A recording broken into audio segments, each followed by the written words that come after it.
یہ کہ عمران خان کی سازش کے تحت نکالا ہے، اور یہ امریکہ کی ساری پلاننگ تھی، کیونکہ عمران خان رشیا کی طرف جو ہے اپنے عوام کے لیے سستا تیل خریدنا چاہ رہا تھا اور عوام کو اپنے ریلیف دینا چاہ رہا تھا۔ وہ عوام کا درد اپنے دل میں رکھتا ہے، اور وہ رشیا دے بھی رہا تھا ان کو، چائنا کے ساتھ اپنے تعلقات۔ امریکہ نے ساری عمر ہمیں کیا دیا؟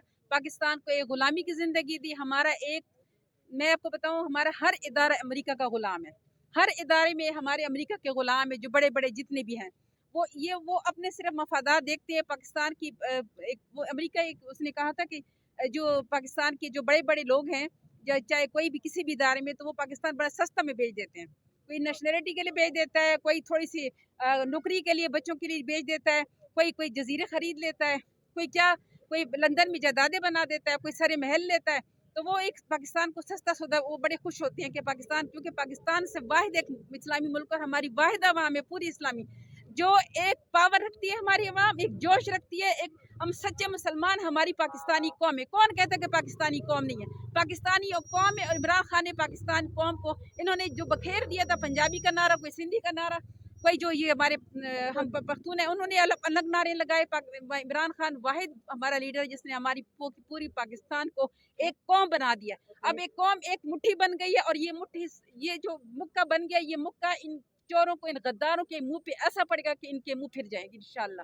اب اس وجہ سے عمران خان کے پیچھے پڑے ہوئے۔ غداری کا الزام لگایا گیا ڈاکٹر شہباز گل پر، کیا کہیں گے؟ غداری کی کس بات کا غداری؟ اس نے کیا کیا ہے؟ آپ مجھے یہ بتائیں، انہوں نے جتنے بڑے بڑے بیانات دیے ہیں وہ غدار نہیں ہے؟ آج سوشل میڈیا میں دیکھیں، ان کے سارے کلپس پڑے ہوئے ہیں، انہوں نے کیا کیا اداروں کو نہیں کہا، کیا بکواس نہیں کی، فوج کے خلاف نہیں کی۔ میں خود بھی فوج سے تعلق رکھتی ہوں۔ میں کہتی ہوں کہ ہمارا دل، مطلب میرا ہسبینڈ ایک ریٹائرڈ ہے، لیکن ہمارا دل خون کے آنسو روتا ہے جب وہ فوج کو گالیاں دیتی تھی، مریم نواز شریف، یہ سب، ایاز صادق ہے، وہ دوسرا خواجہ صادق، کون سے جو ہے انہوں نے نہیں کیا، اور آج وہ بڑے پارسا بن گئے ہیں، آج وہ ہمارے مسندوں پہ بیٹھے ہوئے، اور ہمارے جو فوجی ہیں ان کو سلوٹ کر رہے ہیں۔ ہمارا دل خون کے آنسو روتا ہے۔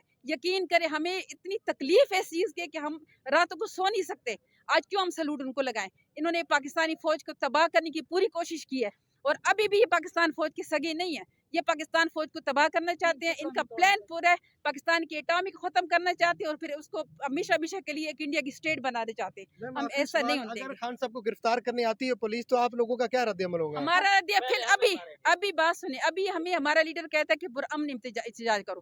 آج تک ہماری جتنے بھی ہم گئے اپنے اسلام آباد میں ہم اس میں گئی ہوں، جلسے میں گئی، ہم نے گملہ نہیں توڑا، کبھی کچھ نہیں کیا، لیکن یہ آخری لائن، عمران خان ہماری آخری ریڈ لائن ہے۔ آج ہم آپ کو بتا دینا چاہتے ہیں، ہم آپ کو دل سے بتا دینا ہم بالکل، اگر اس کے لیے ہمیں بلڈنگ سے بھی چھلانگ لگانی پڑے، ہم لگائیں گے۔ اس کے لیے ہم کٹ مرنے کے لیے تیار ہیں، چاہے بچے، چاہے عورتیں، چاہے ہمارے نوجوان ہیں، چاہے ہمارے بوڑھے ہیں۔ اگر عمران خان کو گرفتار کرنے کی کوشش کی، یقین کرے، آج ہم آپ کو بتا دینا چاہتے ہیں کہ پوری عوام، پھر وہ سری لنکا کا بھی وہ جو سونامی ہے وہ بھی پیچھے چھوڑ جائے گی۔ عمران خان کا یہ بال بھی بھینگا نہیں کر سکتے۔ اگر یہ غلطی کی ہے تو پھر یہ بھگتیں گے، ایسا بھگتے، پھر پرامن احتجاج نہیں رہے گا، پھر وہ فسادات اور وہ ان کے گھروں پہ حملے ہوں گے کہ یہ یاد رکھیں گے۔